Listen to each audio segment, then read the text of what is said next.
Si usted tiene Biblia, por favor acompáñeme a Éxodo capítulo 24. Éxodo capítulo 24. Hoy vamos a seguir con nuestra serie del libro de Éxodo. La semana pasada, nuestro hermano Sebastián nos estuvo hablando acerca de... Présteme atención, los capítulos de la semana... los niños pueden pasar a sus clases. Se me ha olvidado por la moción de Cuba y todo esto. Recuerden que al final tenemos grupos en casa. Si usted no se ha inscrito en un grupo en casa, no hay problema. Al final yo agradecería a los hermanos encargados de grupo en casa que así sea que me regalen 5 minuticos ahí en Mesa de Vida Nueva para que la gente identifique cuáles son los grupos. Y no tiene que inscribirse. Si usted conoce a alguien de los grupos o usted conoce a alguien que no se ha inscrito, por favor invítelo a su grupo. Porque, John, ¿qué hacemos en los grupos? Nos vamos y lo primero que hacemos es comer, de verdad. Obviamente oramos, pero lo primero que hacemos es comer y después vamos a estar compartiendo juntos más y conversando acerca de lo que se predicó hoy, lo que dice la palabra, y después vamos a estar orando, peticiones de oración para conocer nuestras necesidades. Así que si usted no tiene grupo en casa, acérquese. De verdad, este es un espacio para que usted pueda conocer más hermanos de la iglesia y crecer más en comunidad. Yo voy a estar afuera también para que si tiene alguna pregunta, y si usted dice, pastor, yo no traje nada, no se preocupe que a estas alturas el almuerzo ya está resuelto. Y otra cosa es que siempre sobra, ¿sí o no? Siempre que no voy porque no alcanza la comida, siempre sobra. De verdad que sería una bendición si pudiera ir. Éxodo capítulo 24. La semana pasada estuvimos hablando acerca de un montón de leyes y quizás usted se pregunta, ¿y qué tenía que ver todas estas leyes? Bueno, básicamente, Dios rescata a su pueblo. Vemos en los primeros capítulos de Éxodo un pueblo esclavo, Dios tomando la iniciativa de rescatarlos, Dios promete y Dios cumple su rescate, y después de que lo rescata, Dios les da las tablas de la ley. Ahora, hay un principio súper importante en Éxodo. Dios primero rescata y después demanda obediencia de aquellos que rescata, porque aunque la salvación es por obras, la obediencia es fruto de nuestra salvación, y eso es lo que vemos con las tablas de los 10 mandamientos. Dios no dio las tablas de los 10 mandamientos antes de rescatar al pueblo, Dios dio las tablas de los 10 mandamientos después de rescatar al pueblo, como una señal de que como ellos van a ser el pueblo de Dios, ahora tienen que vivir conforme a lo que Dios, su Dios y la voluntad de su Dios les está expresando, les está estableciendo. Así que hoy vamos a hablar, después de todas estas leyes que eran básicamente una señal de sellar este pacto, este compromiso de Dios con su pueblo. De hecho, si usted lee rápidamente, esto es algo que no tengo acá, se me vino a la mente, pero está en la Biblia, no se preocupe, no es una nueva profecía ni nada de esto. Mire lo que dice Éxodo 24, versículo 24:11, dice lo siguiente. Éxodo 24:11 dice: pero él no extendió su mano contra los príncipes de los israelitas. Ellos vinieron a Dios y comieron y bebieron. Al parecer esto parecía un grupo en casa, ¿no? Dios les dio las tablas, gracias. Dios les dio las tablas de la ley y ellos, adivina cómo sellaron ese compromiso. Parecían hispanos. Se reunieron, comieron y bebieron. Tuvieron como una especie de comunión. Y esto es lo mismo que vemos en la Santa Cena. Es una especie de cómo Dios sella su pacto, cómo Dios sella sus promesas. Ahora, el pueblo está listo, ellos han escuchado las leyes de Dios, ellos saben cuál es la voluntad de Dios, ellos ahora están en una travesía porque ellos fueron rescatados por Dios y están a través del desierto, pero en medio del desierto Dios hace un montón de maravillas. Ahora, este sermón de hoy responde una pregunta relevante para los israelitas en la época de Éxodo, pero también responde una pregunta relevante para nosotros hoy. Porque en medio del desierto, aunque Dios está haciendo muchas maravillas, la pregunta sería, ¿cuál era la mayor necesidad de Israel atravesando el desierto? Ellos fueron rescatados por Dios y ahora están obedeciendo a Dios. De hecho, Sebastián nos cerraba el sermón diciendo que ellos dijeron, sí te vamos a obedecer. Ellos están dispuestos a seguir a Dios, pero ¿cuál sería la mayor necesidad para ellos? Porque su vida no iba a ser fácil en medio del desierto. Hace más o menos 15 años que yo comencé la vida cristiana. Estos días he estado meditando mucho cuando yo comencé mi cristianismo, no sé por qué. Y estaba pensando que más o menos mi conversión fue como en octubre. Y después viene la Navidad, vienen las fiestas decembrinas en Colombia, tú sabes, todo comida también, cosas así. No hay hallacas, pero hay tamales, igual lo disfrutamos. Y todo esto empieza a surgir recién yo estaba convertido al Señor. Y yo estaba usando el Facebook era lo máximo. Quizás para los que usan Instagram o dicen, oh John, Facebook ya no lo usamos. En mi época Facebook era lo único que había. Y me acuerdo que todo el mundo se felicitaba, mandaba mensajes, pero en el primer año que yo empecé mi vida cristiana, no recibí ningún mensaje, obviamente no tenía invitaciones a las fiestas ni nada de eso, porque mis amigos decían, este ya se volvió loco, este ya se volvió evangélico, ¿qué lo vamos a invitar a que nos arruine la fiesta? No, ni a comer un tamal lo vamos a invitar. Y esa primer Navidad, el Señor me había rescatado. Yo me imaginaba que todo iba a salir espectacular de ahí en adelante.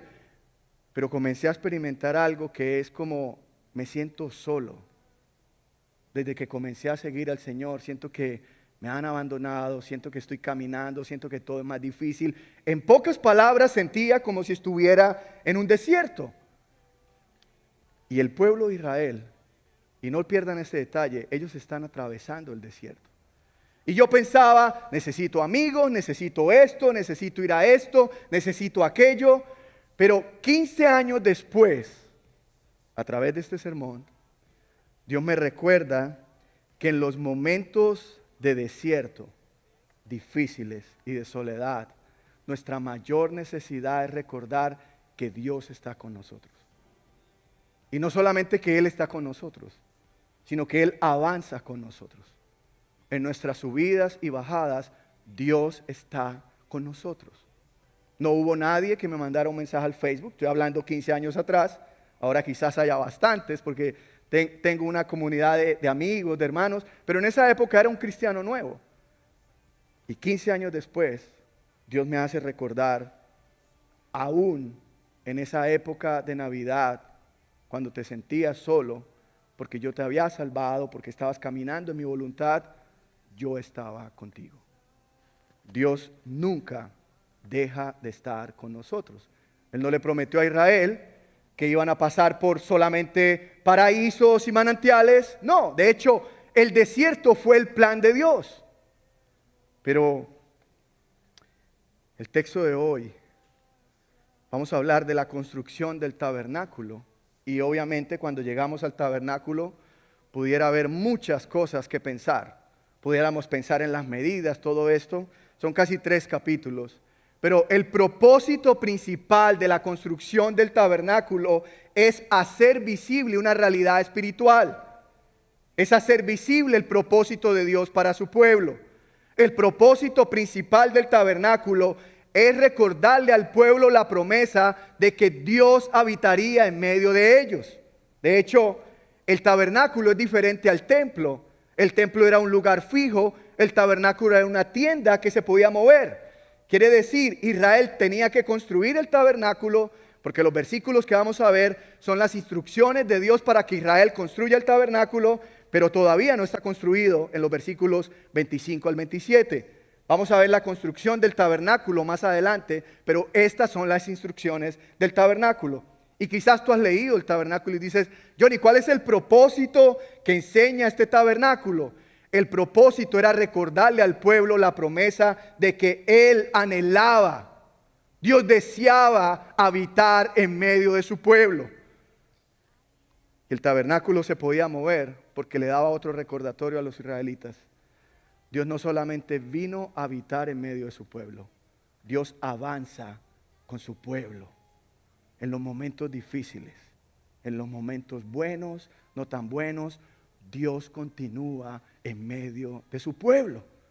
Ese es el propósito principal del sermón hoy. Ahora, vamos a leer en los versículos 25, 1 al 9. Mire lo que dice. Hoy vamos a leer bastante, de verdad. Si usted vino y no tiene Biblia y no tiene Biblia de verdad, en la parte de afuera, si quiere se puede parar ahorita o lo que sea y pedir una Biblia a alguien que vea por allí. Podemos regalarle una Biblia. Pero hoy vamos a leer bastante la Biblia, ¿ok? Yo sé que usted está feliz que eso pase porque a eso venimos a la iglesia, ¿verdad? Éxodo capítulo 25, versículo 1 al 9. ¿Sí? Perdón. Éxodo 24, Éxodo 24, terminamos en el 11. Éxodo 24. Ahora, en el capítulo 24, gracias por decir, versículos 12 al 18, Dios le da una orden a Moisés. Y Dios le dice, hey, sube al monte, sube a mi presencia, porque te voy a dar las tablas de la ley y te voy a dar algunas instrucciones. Eso es Éxodo 24, 12 al 18. Moisés sube con los representantes, quiere decir con los líderes de Israel, y allí estamos parados. Los líderes están en la montaña, en la presencia de Dios, y ahora Dios va a hablar. Es como que, hey, vengan acá y yo les voy a decir ahora cómo son las cosas.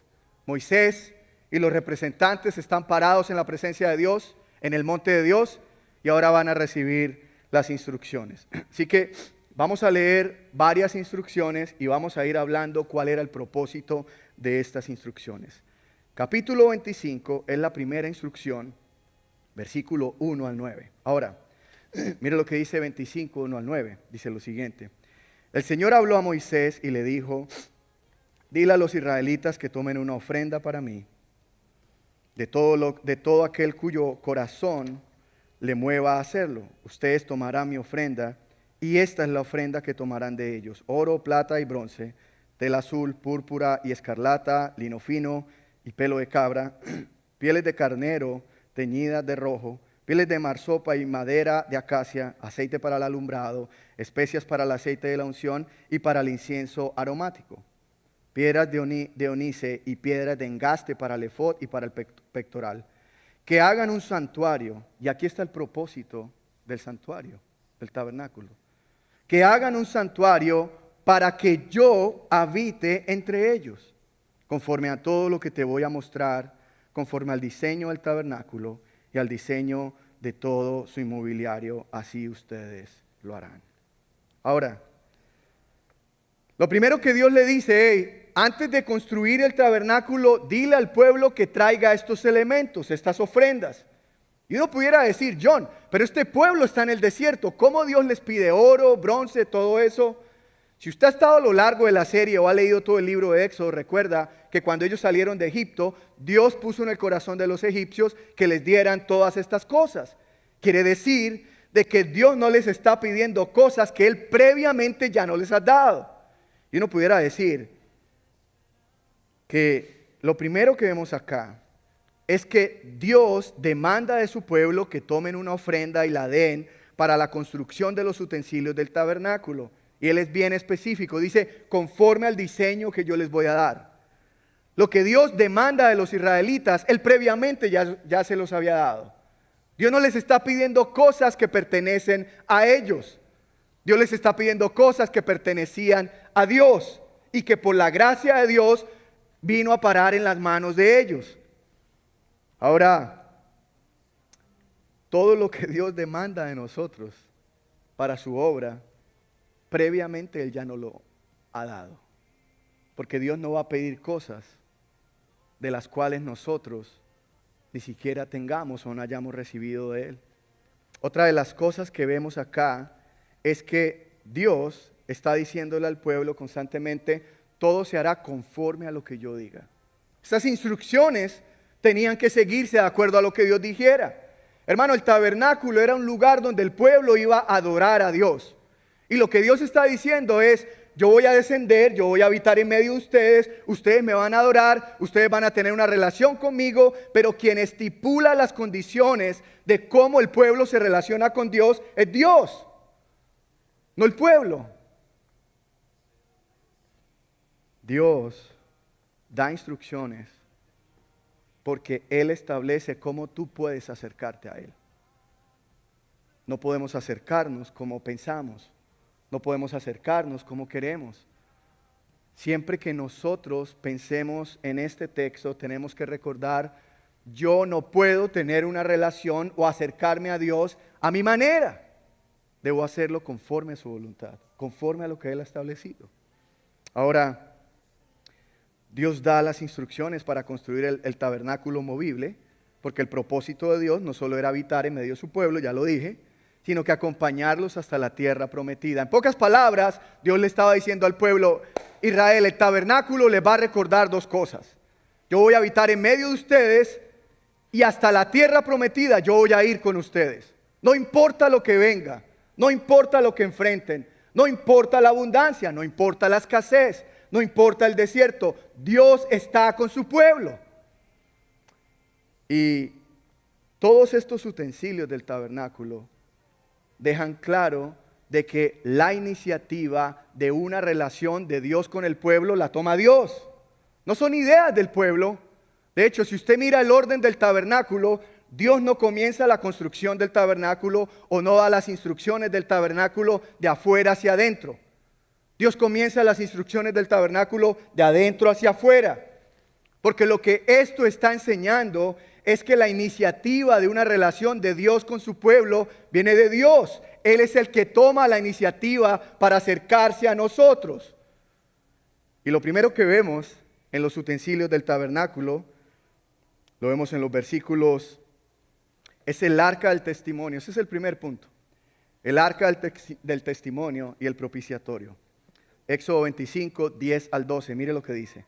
Éxodo 25, 10 al 12 dice: harán también un arca de madera de acacia. Su longitud será de 2.5 codos, 1.12 metros. Su anchura de 1.5 codos, quiere decir 68 centímetros, y su altura de 1.5 codos, 68 centímetros. La revestirás de oro puro. Por dentro y por fuera la revestirás y harás una moldura de oro alrededor de ella. Además, fundirás para ella 4 argollas de oro y las pondrás en sus 4 esquinas.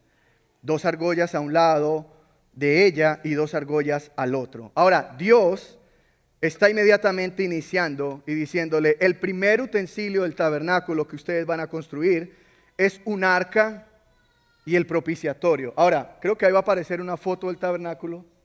Ese era el tabernáculo.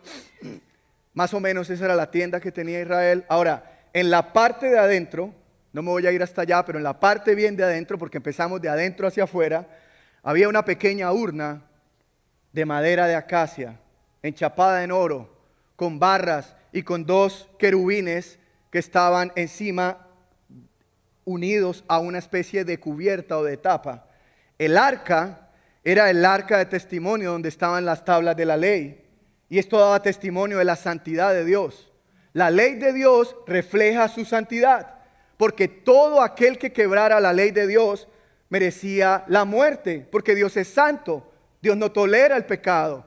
Pero el propiciatorio, que era la tapa del arca, tenía 2 querubines, y lo que hacían los sacerdotes era salpicar sangre encima de la tapa del propiciatorio. ¿Qué quería decir esto? Quería decir que el propiciatorio estaba representando que esa sangre cubría al pueblo de la ira de Dios por causa de sus pecados.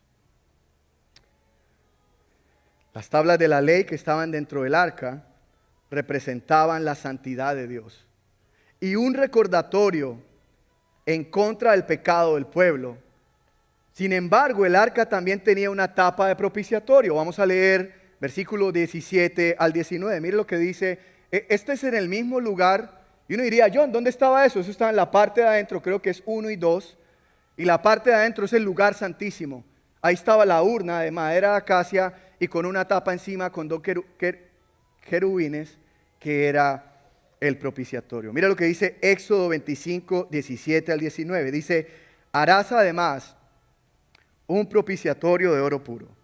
Su longitud será de 2.5 codos, 1.2 metros, y su anchura de 1.5 codos, 68 centímetros. Harás también 2 querubines de oro. Los harás de oro labrado a martillo. En los 2 extremos del propiciatorio harás un querubín en un extremo y el otro en el otro extremo.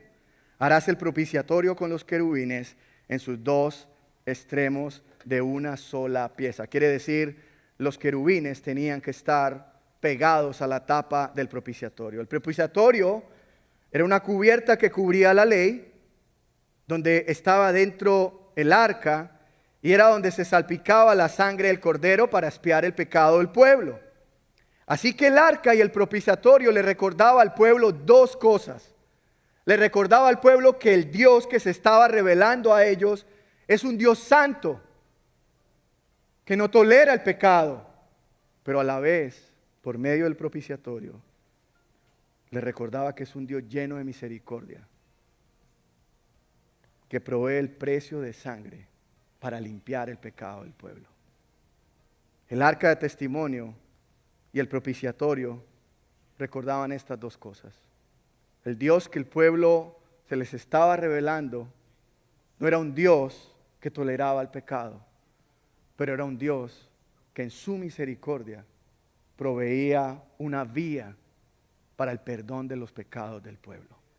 No es un Dios alcahueta, no es un Dios que diga, mira, no importa cómo vivas, Dios es santo y su santidad se refleja en la ley. La ley es un testimonio que está en contra del pecado, pero el propiciatorio era un recordatorio de que este Dios santo, por medio de un precio de sangre, también traía perdón al pecado de su pueblo. El Dios que está en medio de su pueblo y que avanza con su pueblo es un Dios santo, pero a la vez es un Dios lleno de misericordia. Otro de los elementos era la mesa del pan de la presencia y del candelabro. Yo pude tener un poquito de imagen porque estoy haciendo pan ahora y yo me imaginé y dije, ¿qué será esto del pan? De pronto sea una receta nueva de sourdough o algo, pero no, me desilusioné porque no era eso, es otra cosa, vamos a mirar. Mira lo que dice Éxodo 25, 23 al 30, Éxodo 25, 23 al 30, dice, esta es la mesa del pan de la presencia, dice, harás asimismo una mesa de madera de acacia, su longitud será de 2 codos, 90 centímetros, su anchura de 1 codo, 45 centímetros, y su altura de 1.5 codos, 68 centímetros. La revestirás de oro puro y harás una moldura de oro a su alrededor.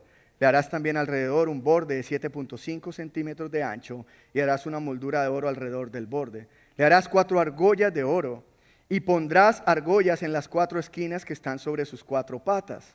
Cerca del borde estarán las argollas para meter las varas a fin de llevar la mesa. Harás las varas de madera de acacia y las revestirás de oro y con ellas llevarán la mesa. Harás también sus fuentes, sus vasijas, sus jarros y sus tazones, con los cuales se harán las libaciones de oro puro, con las cuales se harán las libaciones de oro puro los harás. Y pondrás sobre la mesa el pan de la presencia perpetuamente delante de mí. Ahora, présteme atención. Esta mesa del pan de la presencia y el candelero que vemos en esta misma escena, lo vamos a leer más adelante, en esta mesa se colocaban utensilios y una de las cosas que se ponía era el pan de la presencia. Ahora, este pan de la presencia le recordaba al pueblo que este lugar, ya estaban un poquito más afuera, esto es el lugar más afuera, el arca y el propiciatorio estaban en el lugar santísimo, la mesa del pan de la presencia, el candelabro estaban en el lugar santo, y este pan de la presencia puesto en una mesa representaba al pueblo de Israel. Levítico 24, versículo 5, lo puede anotar, no lo vamos a leer, nos dice que este pan realmente eran 12 rebanadas de pan. ¿Qué quiere decir esto? De que cada tribu de Israel tenía que poner un testimonio de la fidelidad de Dios, del fruto de la labor que Dios les daba. Quiere decir, el pan de la presencia representaba que el pueblo de Dios estaba frente al candelabro. Y quizás uno diga, ¿y qué representaba el candelabro, John? El candelabro representaba la luz de Dios que alumbraba el lugar santo para que el sacerdote entrara y pudiera tener comunión con Dios. Éxodo 25, 31, 32 dice lo siguiente: entonces harás un candelabro de oro puro. El candelabro, su base y su caña han de hacerse labrado a martillo. Sus copas, sus cálices y sus flores serán de una pieza con él. Y saldrán de sus lados 6 brazos. 3 brazos del candelabro de uno de sus lados y 3 brazos del candelabro del otro lado. Ahora, présteme atención.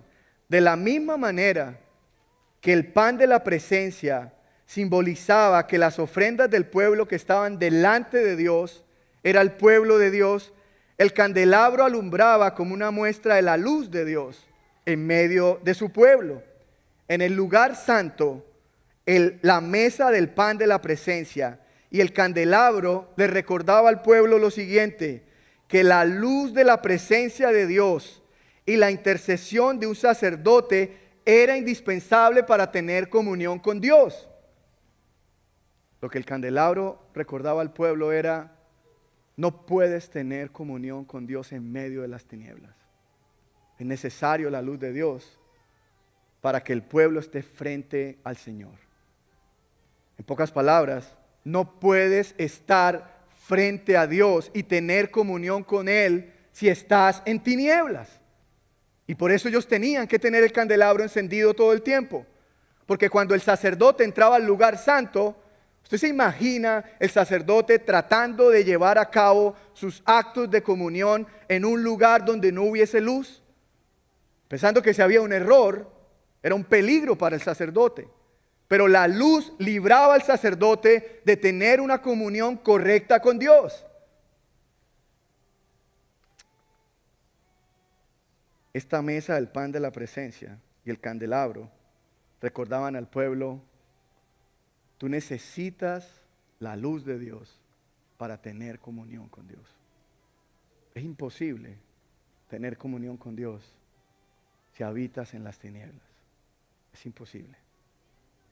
Otro elemento, y capítulo 26, nos habla del tabernáculo. Obviamente habla un montonón de medidas, pero mira lo que dice básicamente Éxodo 26, versículo 1 al 3. Dice lo siguiente.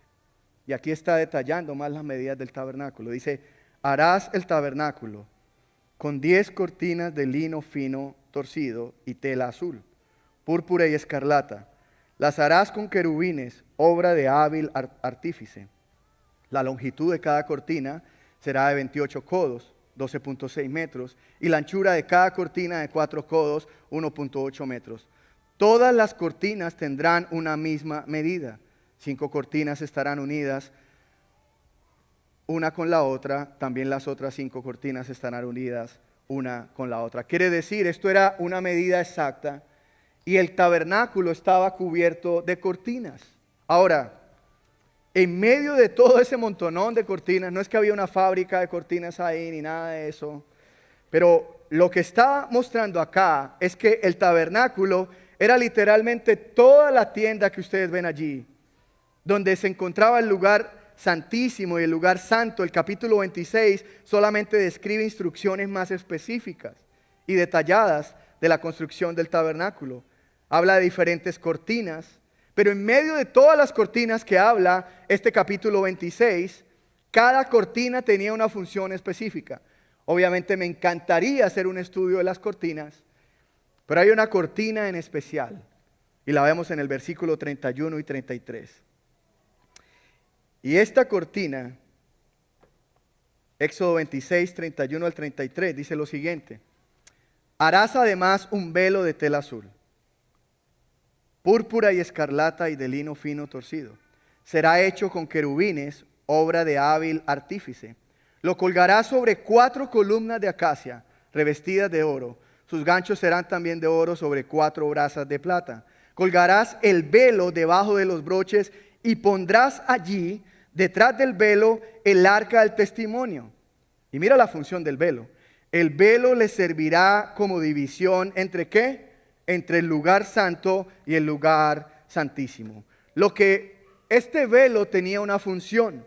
Estas cortinas o este velo eran hechos con querubines estampados o tejidos para recordar que el camino al lugar santísimo estaba custodiado por ángeles. Nadie podía entrar allí de una manera ligera. No eran angelitos de San Valentín. Era un recordatorio del Edén cuando Adán y Eva pecaron y fueron expulsados del Edén, y Dios puso un ángel para evitar que el pecador entrara ligeramente a su presencia. Este velo dividía el lugar santo del lugar santísimo, comunicándole una verdad al pueblo. La cortina que separaba el lugar santo y el lugar santísimo le recordaba al pueblo que el acceso directo a la presencia de Dios está restringido para los pecadores. No pueden entrar. No podía alguien de una manera ligera entrar al lugar santísimo porque iba a quedar fulminado. El velo le recordaba al pueblo que Dios es santo y ellos no. Y que tenían que mantener una distancia, porque por causa de sus pecados, ellos estaban separados de Dios. Otro elemento del tabernáculo es el altar de bronce. Mira lo que dice Éxodo 27, 1 al 3. Éxodo 27, 1 al 3, dice lo siguiente. Harás también el altar de madera de acacia de 5 codos.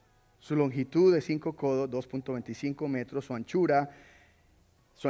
El altar será cuadrado y de 3 codos, 1.35 metros de su altura. Le harás cuernos en sus 4 esquinas. Los cuernos serán de una misma pieza con el altar y lo revestirás de bronce.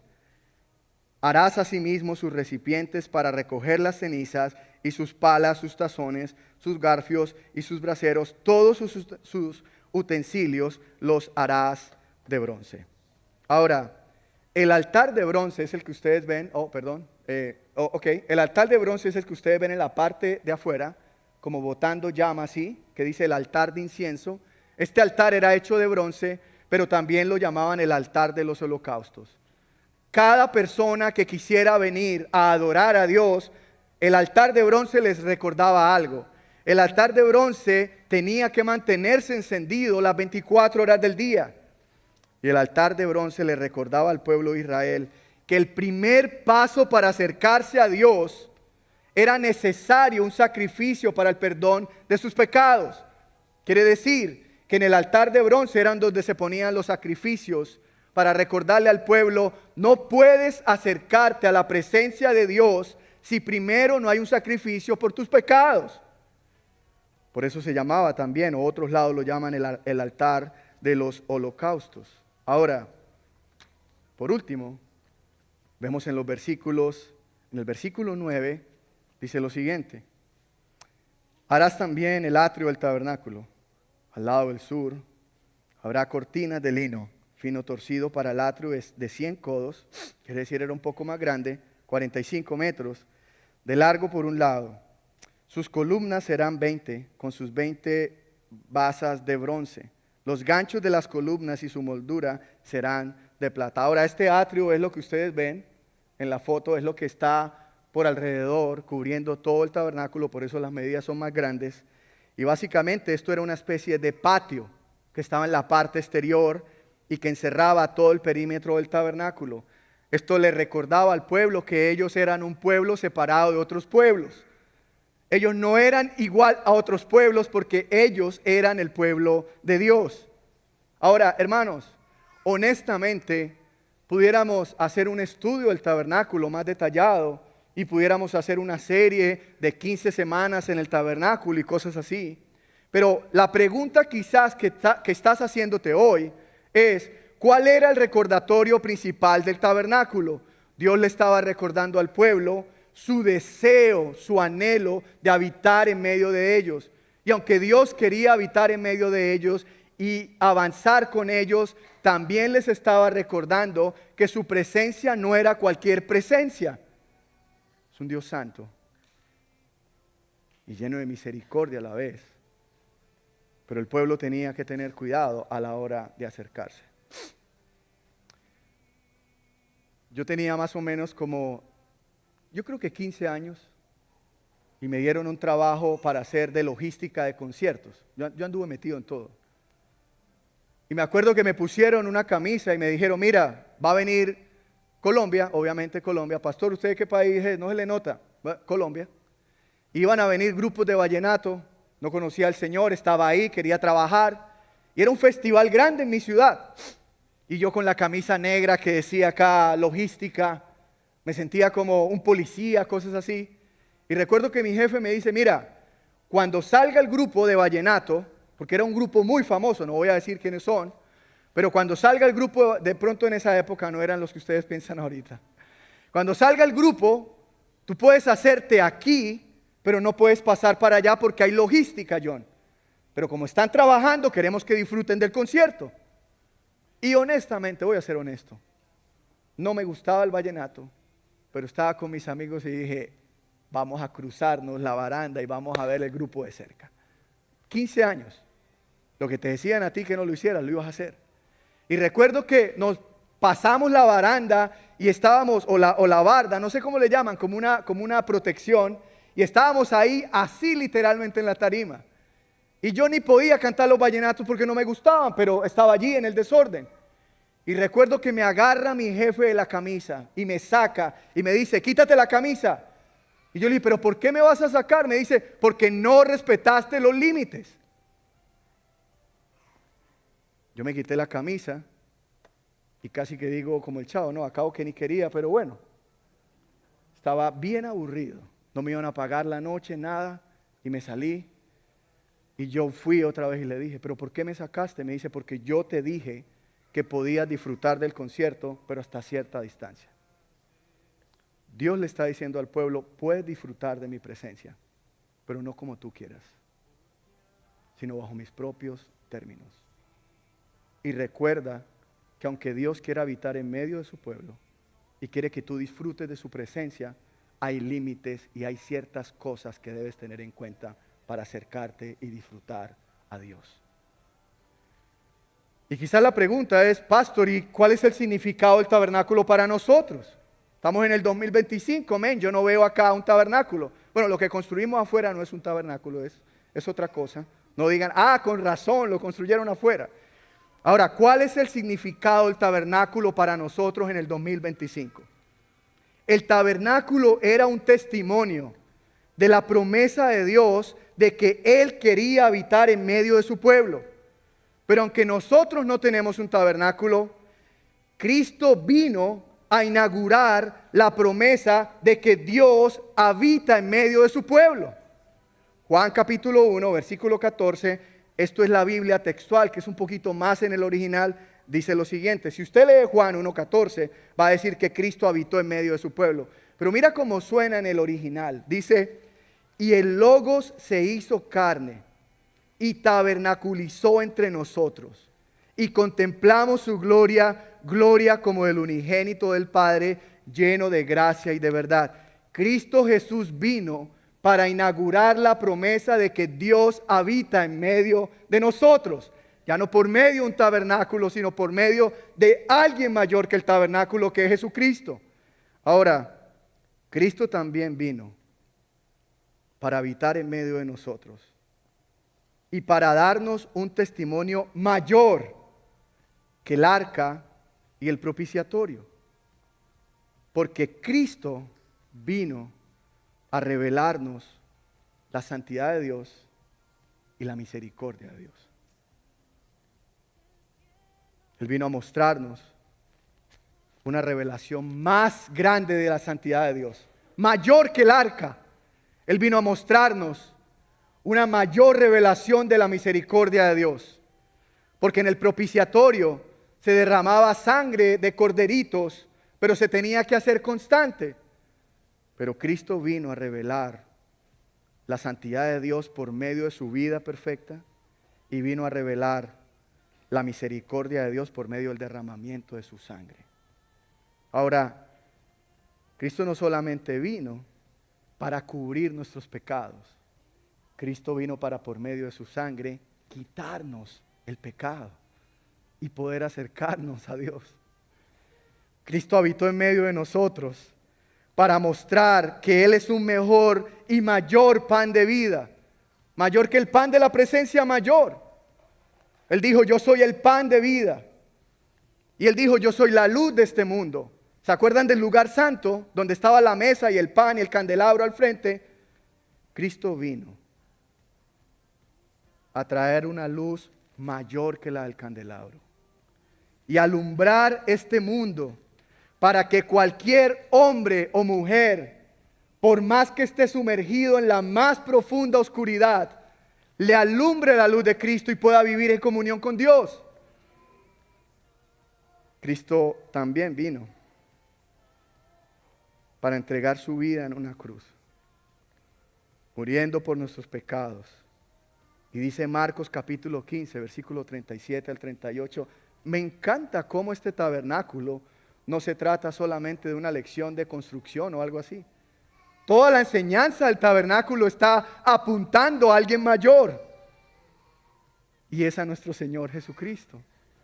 Marcos capítulo 15, versículo 37 al 38, dice que cuando Cristo estaba en la cruz y Él murió, el velo que cubría el lugar santísimo se rasgó de arriba hacia abajo.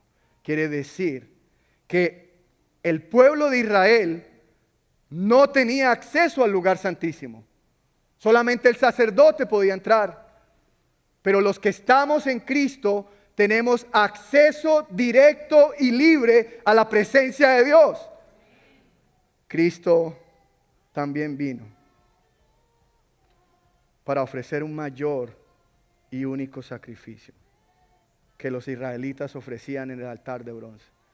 El altar de bronce tenía que estar encendido todo el tiempo, porque los israelitas tenían que presentar sacrificios todo el tiempo. Pero el libro de Hebreos, capítulo 10, versículo 12 al 14, dice que Cristo vino y presentó un solo sacrificio. Y lo hizo de una vez y para siempre, para poder nosotros experimentar un perdón eterno de nuestros pecados. Quiere decir que Cristo es superior a los sacrificios que se quemaban en el altar de bronce. Él no solamente vino a limpiarnos de nuestros pecados, según el libro de Hebreos, sino que también a perfeccionarnos y a santificarnos completamente para poder disfrutar de la presencia de Dios. Ahora, aunque Cristo inauguró esta promesa, Él no solamente vivió una vida perfecta, murió, resucitó, sino que la Biblia nos dice en el libro de Hechos que Él ascendió.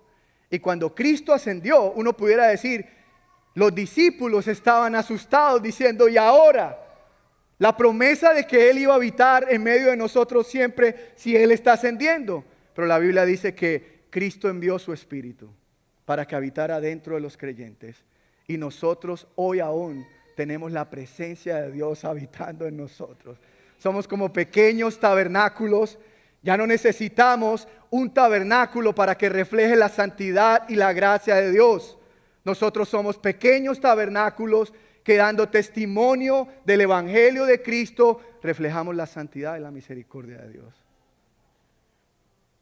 Y aunque Dios habita todavía en los creyentes a través de su Espíritu en nosotros, toda la plenitud de esta promesa todavía no ha llegado. Y quizás tú digas, John, ¿hay más? Y la respuesta es, sí hay más. Porque la culminación de la promesa de la presencia de Dios todavía no ha llegado. De hecho, voy a confesar algo. Cuando estaba preparando el estudio, lo primero que se me ocurrió fue, ok, Dios prometió su presencia, Cristo cumplió la promesa. Pero después dándome cuenta, cuando alguien mando los sermones para que los hermanos los miren y alguien me dijo, hey, ¿ya has visto este versículo? Y yo dije, wow. Casi que cambio todo el sermón, no mentiras, pero yo dije, hey, quiere decir que aunque Cristo vino a inaugurar la promesa de la presencia de Dios en medio de su pueblo, esta promesa no ha sido culminada todavía.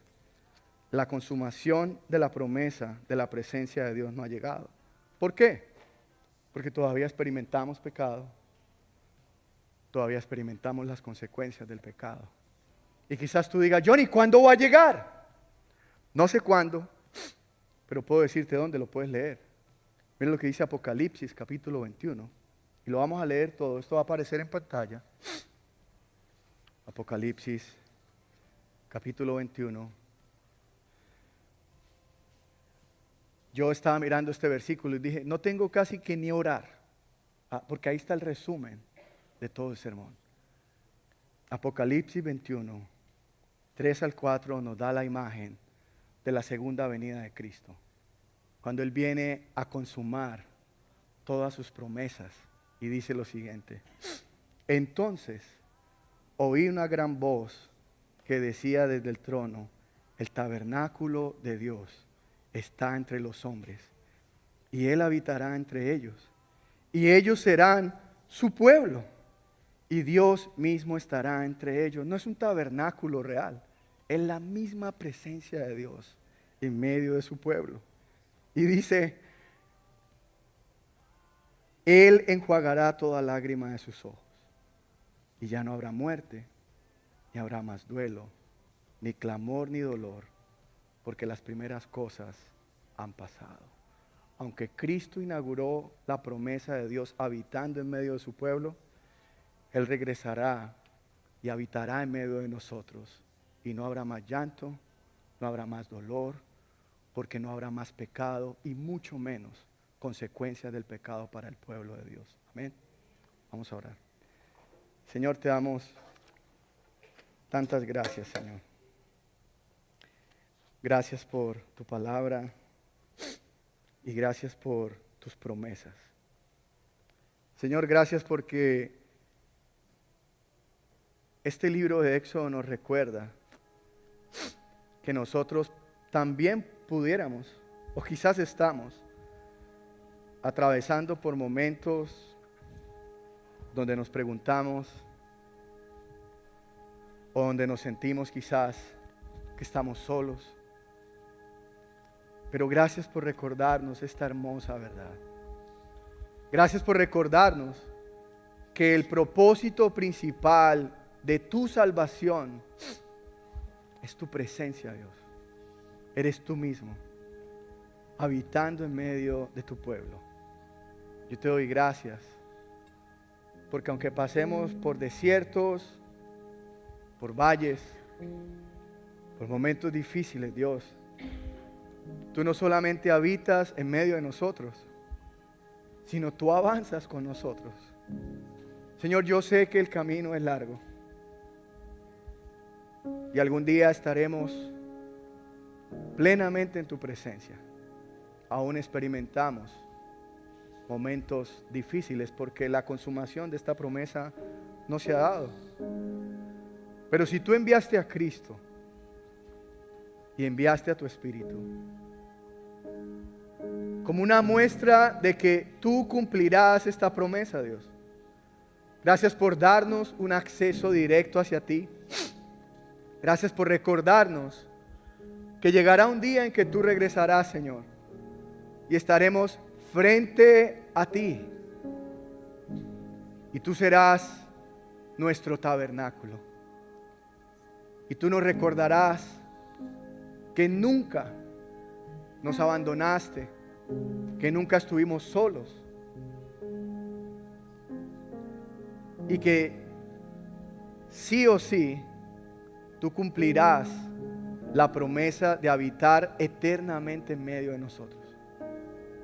Señor, gracias por recordarnos que la mayor necesidad que tenemos en este mundo y en cualquier momento de nuestras vidas es tu presencia.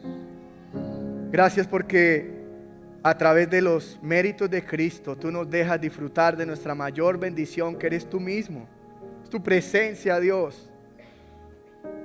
De principio a fin, desde el Edén, el propósito que tenías para la humanidad es que te disfrutáramos a ti. Pero gracias, porque lo que el pecado dañó, tú lo estás restaurando por medio de tu Hijo. Y nosotros tenemos la plena seguridad, Dios, de que no hay lugar, no hay momento en que tú no estés con nosotros, en que tú estés literalmente no solamente en medio de nosotros, sino avanzando con nosotros.